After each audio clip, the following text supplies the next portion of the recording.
नमस्कार, अस्सलाम वालेकुम। मैं वसीम अहमद शेख और आप देख रहे हैं प्रवासी एकता न्यूज़। देखिए आज की खास खबर। नमस्कार साथियों, आप सभी बात लेके आपके सामने आया हूँ। कुछ सच्चाई आपको रखना चाहता हूँ और उम्मीद करता हूँ इस सच्चाई को आप लोगों तक पहुंचाएंगे। मीरा भाईंदर शहर के अंदर काफी तेजी से कोरोना बढ़ रहा है। 450 के आंकड़े दिन भर आ रहे। मुझे ये समझ में नहीं आ रहा है कि इसके ऊपर प्रशासन क्यों कुछ नहीं कर रहा है और सरकार क्या कर रही है। मैं अगर मीरा भाईंदर की बात करता हूं तो हमारे यहाँ पे पिछले साल मई महीने में जब आंकड़े बढ़ रहे थे तो डांगे साहब कमिश्नर थे, उनकी बदली की गई और डॉक्टर राठौड़ आईएएस ऑफिसर जो डायरेक्ट आईएएस है उनका अपॉइंटमेंट किया गया। तो आज डॉक्टर राठौड़ कहां पर है? केसेस बढ़ रहे। आज डॉक्टर राठौड़ कहां पर है? तो कमिश्नर बंगलो मीरा रोड में। अभी तक आपको बताता हूं उनकी बदली की है, लेकिन आज भी वो बंगले में ही है, घर पे है, उन्हें कोई चार्ज नहीं दिया गया। ऐसी क्या मजबूरी थी कि डॉक्टर राठौड़ आईएएस ऑफिसर को आपने घर पे बिठा के रखा है, कोई जवाबदारी नहीं। और दूसरे जो एडिशनल कमिश्नर थे जो उनसे कम अनुभवी है उनको मीरा भाईंदर सौंप दिया। पहले आपने इसी डॉक्टर राठौड़ को लाया था कि कोरोना बढ़ रहा है तो ये नियंत्रण में लाएंगे, उनका अनुभव है, उनका एक्सपीरियंस है और डायरेक्ट आईएएस है। मैं ये नहीं कहता हूं कि ढोले साहब को कुछ नॉलेज नहीं होगा, लेकिन उनसे ज्यादा अनुभवी जो है आईएएस ऑफिसर है, उनको आपने घर पे बिठाया है और इनको आपने पूरा शहर सौंप दिया जहां पे केसेस दिन ब दिन बढ़ रहे। और जब इसको डिटेल में ज्ञान से देखा गया तो क्यों हुआ ये समझ में आया कि पिछले एक साल के अंदर 100 करोड़ रुपए से ज्यादा कोरोना के ऊपर खर्च किए गए और इसके अंदर बहुत बड़े मात्रा में घोटाला भी हुआ है, भ्रष्टाचार भी हुआ है। मैं हाईकोर्ट भी जाऊंगा, मैं एंटी करप्शन भी जाऊंगा और मैं अपनी तरफ से पूरी कोशिश करूंगा इस सब बारे। मैं उदाहरण के तौर पे कहना चाहता हूं, मुझे इसी लगता है कि ढोले साहब को ये सारी बातें दबाने के लिए बुलाया गया है।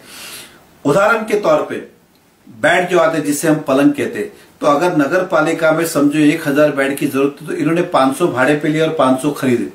भाड़े पे लिए उसकी क्या कीमत थी और खरीदे, मैं उधर खरीदा कितने में? तो एक बेड हमने 2400 रुपए में कॉर्पोरेशन ने खरीदे। कितने में? 2400 रुपए में पलंग इन्होंने खरीदा। ऐसे 500 बेड खरीदे होंगे। भाड़े पे कितने पे लिए? तो 75 दिन के लिए 125 रुपया भाड़ा। मतलब भाड़ा कितना दिया बेड का? 12,000। मतलब जो हमने अपने खुद का बना लिया उसके लिए 2400 रुपये और भाड़े पे लिया उसका 12,000। तो 2400 में हम खुद का खरीद नहीं सकते जब 12,000 भाड़ा दिया तो। मैं उदाहरण के तौर पे पंखे की बात करता हूं। पंखे का भाड़ा कितना है? 100 रुपया प्रतिदिन।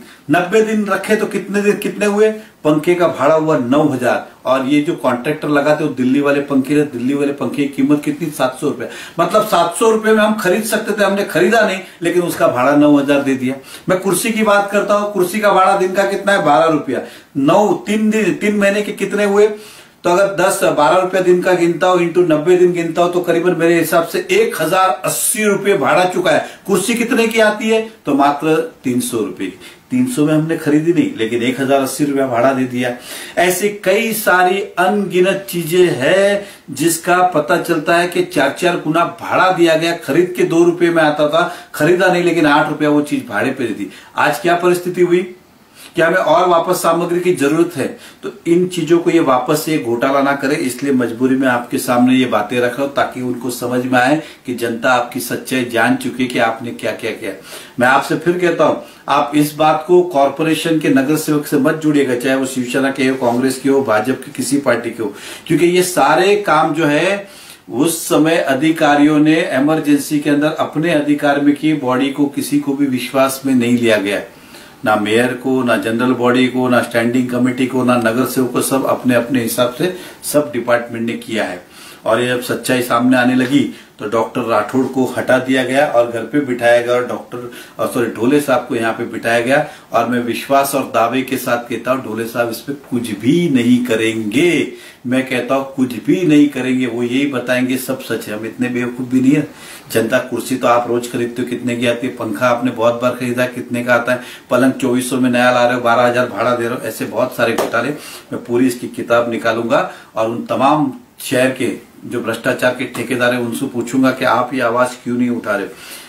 व्यक्तिगत तौर पे अगर मैं इसलिए नहीं ये बातें निकाल रहा हूं कि मुझे कुछ अलग तरीके से कुछ करना, लेकिन ये तो मेरे लिए भी आश्चर्य की बात थी कि इस तरह का घोटाला ना भूतो ना भविष्य इस तरह का घोटाला हुआ है, तो इसको सामने लाना जरूरी है।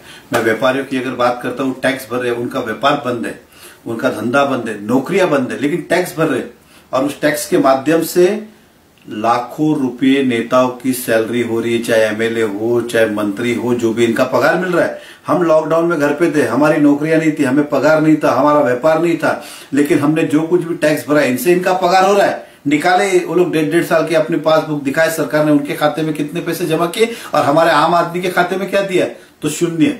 आम आदमी के खाते में शून्य और नेताओं के खाते में लाखों रुपए, और लाखों रुपए भी कौन से, जो हमने टैक्स भरा वो। तो इनको कोई फर्क नहीं गिरता, लॉकडाउन हो कि क्या हो, इनका पगार चालू है। अगर 5 साल लॉकडाउन रहे तो भी इनको तकलीफ नहीं, इनका पगार चालू है। तकलीफ तो हम व्यापारियों को है, आम आदमियों को है। मैं व्यापारी से यही कहूंगा, मैं आपकी लड़ाई लड़ रहा हूं, आप भी अपनी लड़ाई लड़ रहे हैं। हम इसी तरह से लड़ते रहेंगे और न्याय करके रहेंगे कि हमें अपना व्यापार शुरू चाहिए। कोरोना को मात देनी है, हम सब आपके साथ में हैं, लेकिन व्यापार नौकरी बंद कर ये उसका एकमात्र विकल्प नहीं हो सके। विकल्प और भी बहुत कुछ हो सकते हैं। सभी को विश्वास मिले ताकि इसके अंदर हम लड़ाई लड़ सकते। लड़ाई भले प्रशासन अकेले लड़ रहे होंगे, लेकिन हम सब उनके साथ में। जहां अच्छा है वहां अच्छा है, लेकिन जहां गलत है वहां गलत है, जहां भ्रष्टाचार है वहां भ्रष्टाचार है। हॉस्पिटल की अगर स्थितियां भी देखूं तो आज के दिन में, क्योंकि ये हम ये कह सकते हैं कि संख्या बढ़ रही है, इसलिए अब तक इनकी प्लानिंग भी नहीं हुई। पेशेंट आता है, एडमिट जरूर करते, लेकिन देखने वाला कोई नहीं होता है। आज परिस्थिति ये गंभीर है। ऐसे बहुत सारे अनुभव मैंने देखे हैं, इसलिए हम विपोरियो के माध्यम से हम पूरी कोशिश करेंगे कि उनके सुख दुख में खड़े रहे।